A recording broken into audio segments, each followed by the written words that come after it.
foolishness. Now you only get it in your night dress. Discard all the naughty nights for niceness. Landed in a very common crisis.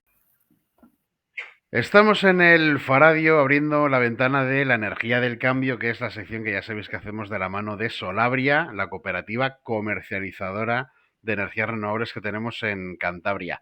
Y en este caso queremos hablar, bueno, sobre economía social con un ejemplo en concreto que se llama Treball Solidari, que es una de las ONGs que forma parte de la coordinadora cántabra de ONGs dedicadas al desarrollo y que está dentro de una confederación empresarial de economía social. Tenemos con nosotros a Andrea Fernández de CEPES y de Treball Solidari. Hola, muy buenas, Pablo. Bueno, cuéntanos un poco qué es esto de CEPES, esta confederación de empresas que se dedican a la economía social. ¿Cómo explicarías tú qué es esto? Bueno, pues al final es una unión de empresas, de entidades sociales que dentro de la propia Unión Europea identifican la necesidad de desarrollar los negocios y el empleo dentro de la economía social, que nos puede sonar así como muy que es muy rimbombante o que es la economía social, pero al final lo que se busca es generar empleos y generar negocios que aborden también desafíos relacionados pues, con la sostenibilidad, con renovar las zonas rurales, con perseguir objetivos como que no se dejen determinados negocios y tradiciones. Entonces, bueno, sobre todo está destinado a eso. Estamos dentro de Treball, formamos parte del CEPES y del PERTES y bueno, pues al final creemos que es una manera de apoyar tanto a emprendedores como a empresas a constituirse de otra manera, ¿no? Y que tenga una relación directa con la mejora social. Mm. Bueno, de alguna manera se puede hablar de un empleo que no va ligado al concepto de productividad, que es en lo que pensamos siempre, como una economía puede ser más competitiva, más productiva, tener más fuerza de trabajo, pero esto no es en lo que se piensa, ¿no? Cuando se habla de CEPES, sino que aquí se habla de cosas que son necesarias, aunque no digas, este puesto de trabajo genera tanto dinero, ¿no? Eso es, al final el objetivo es triple, ¿no? Por un lado es apoyar a personas identificadas como vulnerabilidad ya no tanto social, sino también financiera, porque muchas veces nos encontramos con esa parte de la exclusión financiera, ¿no? De todos esos requisitos que se piden a veces. Y por otro lado, el cómo un trabajo puede ir más allá de la productividad, como dices, que puede ir relacionado con unas ganancias y con un modelo de vida, obviamente, que te permita subsistir y tener una calidad, pero que además impacte de manera directa en tu entorno, en los lugares en los que vives, en tus vecinos, en tus vecinas. Y bueno, pues al final de eso se trata, ¿no? En la parte de la economía social. Mm.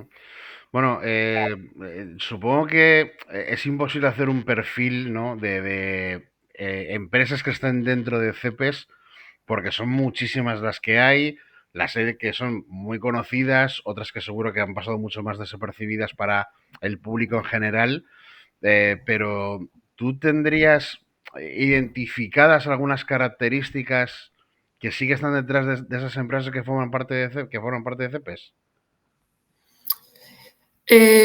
Más que, bueno, yo creo que la característica principal, ¿no? Es como el estar pensando en otros modelos de negocio. Ujú. Al final, muchas veces la característica común es la de cómo innovar, ¿no? Cómo crear negocios de otras maneras, darle una nueva dimensión y cómo hacerlo también apoyando a personas que generalmente se quedan fuera, ¿no? De esa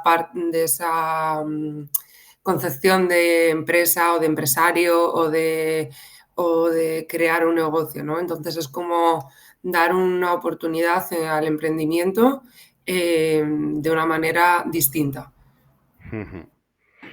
¿Y cómo funciona la confederación? Es decir, cuando hay tantas partes que forman parte de una confederación como esta, normalmente cómo es el trabajo o la manera de comunicaros, reuniones, para ver un poco en qué dirección ir.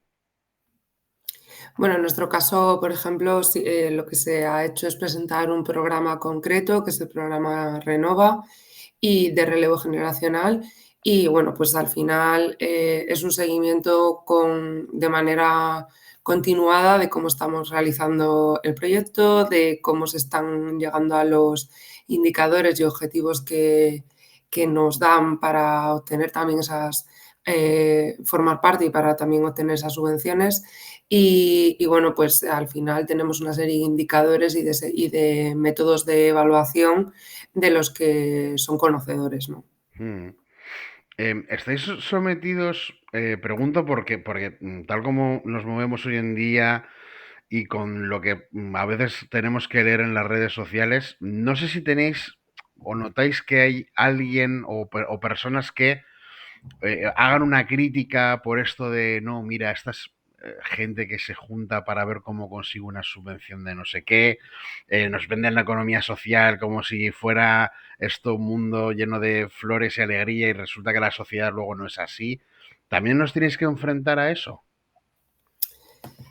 Yo creo que ahora mismo mucha parte del tercer sector se tiene que enfrentar a eso, ¿no? Ujú. Al final se quita determinado valor desde muchos lugares a las entidades sociales o a las eh, empresas que se dedican a la economía social o a todo lo que suene como distinto. Obviamente creo que podemos enfrentarnos a eso, pero que hay más gente que apoya y que entiende que es apostar por el futuro y que apostar por la sostenibilidad y apostar por un empleo, una formación y una economía que sea duradera, ¿no? Que se piense en el largo plazo. Mm. Entonces yo creo que en ese sentido cada vez seremos más las personas, las entidades sociales y las empresas que opten por este tipo de configuración de la economía social. Mm. Bueno, y también por el empleo digno, ¿no? A mí se me viene un poco la idea del comercio justo cuando dices que por un determinado producto tienes que pagar algo que realmente reconozca el esfuerzo que ha conllevado crear eso que estás comprando. Me imagino que a la hora de apostar por la economía social también se hará a través de que si consigo crear estos puestos de trabajo sean para gente que a través de ese trabajo sí consiga unas condiciones dignas de vida, ¿no? Claro, al final uno de los principios de la economía social es primar a las personas, ¿no? Ujú. Y ese fin social sobre el capital. Entonces, muchas veces eso se basa no solo en el empleo digno, sino también en actuar de una manera más democrática, más participativa, tomar decisiones según las personas, según los servicios que van a formar parte pues, de una cooperativa o de una entidad social. Y al final también, pues, eso va de la mano de tener, pues eso, un trabajo más digno y también una mejor calidad de vida, ¿no? Mm. Y de promocionar, pues, esa solidaridad interna y que tenga un compromiso, ¿no? También, que muchas veces, si no, tú puedes ya a tu trabajo entrar, salir y ya, pero esto también tiene que ver un poco con la cohesión social, con generar un empleo estable, que sea de calidad, que se pueda conciliar con la vida personal, con la vida familiar y con el entorno en el que estás. Mm. Bueno, si hablamos en concreto de Treball Solidari, que es una ONG surgida en Palma de Mallorca, pero que ya, digamos que ha extendido sus tentáculos por varios lugares, me parece súper interesante lo que has citado antes, Andrea. Este programa Renova porque son muchas las asociaciones o empresas del tercer sector que a nosotros nos ha llegado que lo están viendo muy difícil, que ven que muchas veces una asociación, por ejemplo, feminista, por poner un ejemplo, pues ven que esas mujeres mayores que empezaron claro, cada vez son más mayores y ven que no tienen ese relevo, que no terminan de marcharse de un sitio, por lo menos de ser el liderazgo de una organización, porque no vienen las mujeres de 20, 25, 30 años por detrás. Yo creo que esto es algo bastante común de encontrarse y no sé si habéis encontrado la manera de intentar revertir esto y que verdaderamente sí aparezca un relevo generacional. Es complicado. Hay que ser honestos, ¿no? Porque una de las cosas con las que nos estamos encontrando, este programa lo estamos desarrollando tanto en Cantabria como en Castilla-León, en Baleares y en la Comunidad Valenciana. Y lo primero que nos encontramos es que cada territorio funciona de una manera, ¿no? Ujú, Pero sobre todo creo que hay una parte de desconfianza muchas veces de las personas que van a tener que cerrar sus negocios, no porque no funcionen, sino porque no tienen a quien dejárselo o no tienen una persona que quiera continuar con ese tipo de negocio. Y, y lo que yo, por ejemplo, veo aquí diariamente en Cantabria es trabajar en el entorno.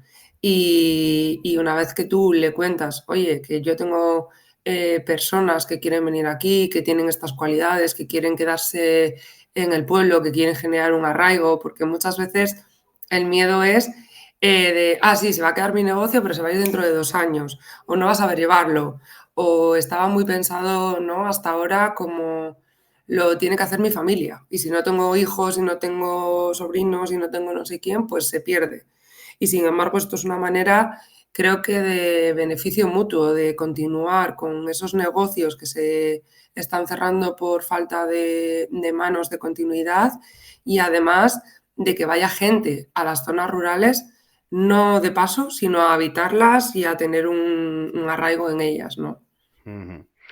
Desde luego que es uno de los temas que más conversación suscita. Evidentemente, cuando hablas de una ONG, lo primero es cuáles son las acciones, quiénes son las personas que se acercan, porque necesitan algún tipo de ayuda, pero lo del relevo generacional es algo que va preocupando, pero siempre o suele haber este componente un poco de despreciar, ¿no? A las generaciones que vienen, que son más jóvenes, como si no tuvieran las capacidades, como si fuesen personas como que viven en otro mundo, que no tienen ganas de trabajar y muchas veces al final piensas, bueno, a lo mejor es que si tú le ofreces a alguien 700 euros por trabajar una media jornadita, que en realidad es mucho más de media, a lo mejor lo que no quieren es ser explotadas, no que no tengan las ganas de trabajar, ¿no?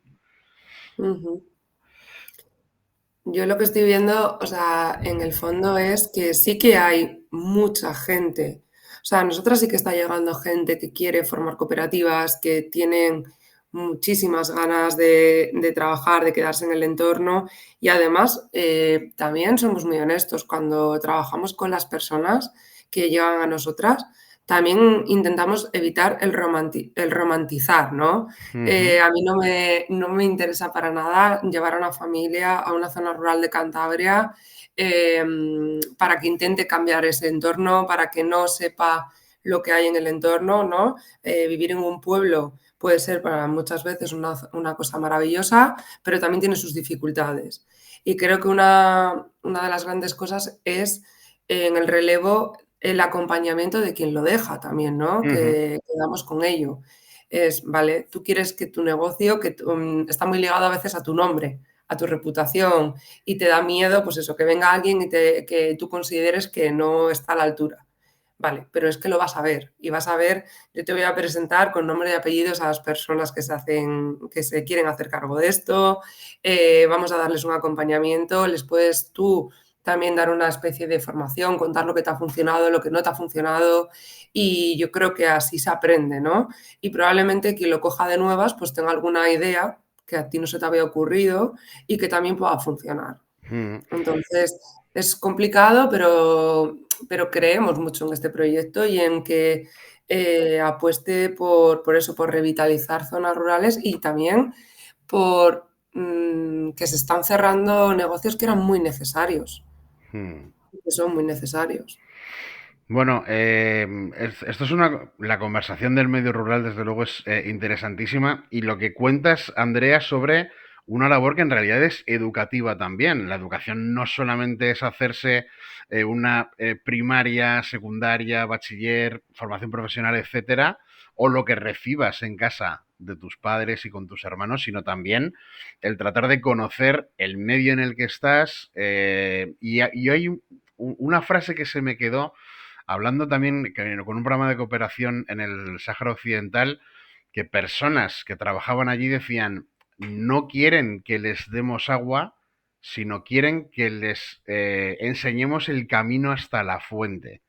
Es decir, ellos quieren, o sea, las personas que al final se acercan a un nuevo entorno, que tienen una determinada necesidad porque sufren una desigualdad en el sitio donde viven, en realidad lo que quieren es aprender las herramientas para hacerlo por sí mismos, ¿no? No el decir, yo me quedo aquí esperando, estiro la mano y que alguien me ayude, ¿no? Eso es, eso es. El otro día contaban una de las cooperativas con las que colabora una de mis compañeras en Castilla y León, que ellos venían de una zona urbana, no me acuerdo de dónde eran, pero una zona muy urbana y querían cambiar su vida, se querían ir a una zona rural. Y claro, pues contaban cómo al principio pues se encontraban con dificultades tipo, oye, que tengo un avispero, ¿cómo hago? Pues preguntando a la gente del pueblo, preguntando a la gente que ha vivido ahí siempre y obteniendo esas herramientas, como tú dices, desde el conocimiento, desde la pregunta y desde la humildad, ¿no? Que muchas veces es algo que se nos olvida. Mm, Entonces yo creo que desde lo colectivo, desde el crear red y el entender que es muy importante para revitalizarlo y para que no se pierdan determinados también negocios y también determinadas profesiones. mm. Realmente saberes, ¿no? Cómo funciona la Eso vida en el campo. Si tú vives en el campo y quieres hacer una profesión típica del campo, necesitas incorporar unos aprendizajes que son de hace 20, 40, 80 o incluso más años y que muchas veces se cree que se puede estar en riesgo de que se pierdan, ¿no? Como parece que es todo más cómodo hacerlo de una manera digital, pero eso también conlleva el riesgo de que nos alejemos un poco y no nos transmitamos tanto entre nosotros lo que sabemos, ¿no? Eso es, al final se trata un poco, esto no quiere decir que no vaya a haber innovación, esto no quiere decir que no Ujú, vaya a haber cambio, porque es inherente, ¿no? O sea, lo va a haber y sobre todo en zonas que cada vez son menos rurales, por muy rurales que las consideremos, porque llega más gente, más turistas, más personas de otros lugares, entonces todo va cambiando. Pero sí se trata un poco de que no se pierdan determinados conocimientos y que se sigan transmitiendo y que sobre todo también, yo se lo decía el otro día a alguien, digo, tampoco, igual se cierra un negocio y no le damos relevo generacional, porque ese negocio igual ya no funcionaba en el pueblo o ya no era ujú, tan necesario. Pero sí identificamos junto con los vecinos o con el ayuntamiento o con las entidades que hace años que no hay una floristería o hace años que tienen que irse a comprar la carne a 25 kilómetros porque no hay una carnicería. O, entonces, también esa identificación de necesidades para hacer la vida un poco más fácil a todas las personas que iban ahí y para que no tengamos que estar obligados a irnos a hacer una compra lejísimos o a tener determinados servicios que eran necesarios y que se han ido perdiendo, ¿no? ujú. Bueno, al final, tejer un poco redes, se iba donde se iba, ¿no? Quizá en una ciudad parece más fácil porque sí que tienes más cosas alrededor, y sin embargo, por mucho que...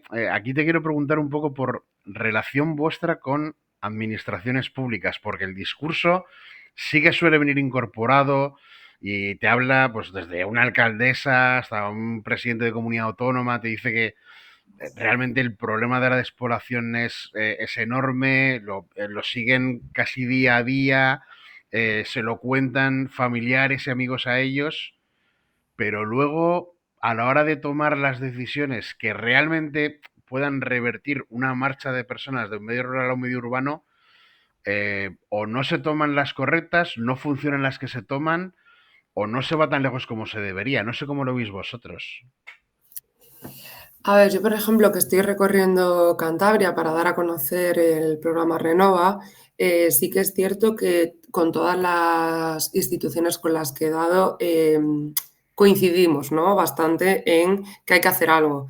Pero es verdad que el modelo que se ha llevado hasta ahora no funciona. No Ujú, funciona a largo plazo, al corto sí, ¿no? Y es muy difícil porque al final se ha apostado a todo nivel español y desde todas las instituciones por mucha parte del turismo que ahora mismo está teniendo muchas consecuencias en la parte de la vivienda, ¿no? Entonces, sí que nos estamos encontrando todos esa dificultad de gente que quiere ir a vivir a determinados lugares, a tener determinados puestos de trabajo, pero que no encuentran dónde vivir de manera permanente. ujú, Entonces, sí que es verdad que se está intentando apostar por ello, ¿no? También ahora los fondos LEADER que dan las mancomunidades y los GAL van acompañados del tema de la innovación y de que no sean tan, o sea, ahora ya también tienen que ir como con una parte más social o con una parte que revierta más, ¿no? ujú, Entonces, bueno, en esa parte yo creo que es interesante para todo el mundo. Otra cosa es lo que hablábamos antes, que hay un tema de educación, ¿no?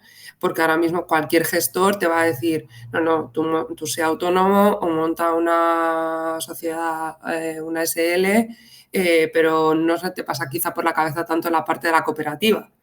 Sin embargo, ahora en Cantabria las instituciones también dan ayudas y dan subvenciones al cooperativismo porque desde Europa y desde todas las instituciones se ha visto que es una muy buena manera de trabajar y de dar una red y una sostenibilidad a muchos negocios y a muchas nuevas empresas, ¿no? ujú.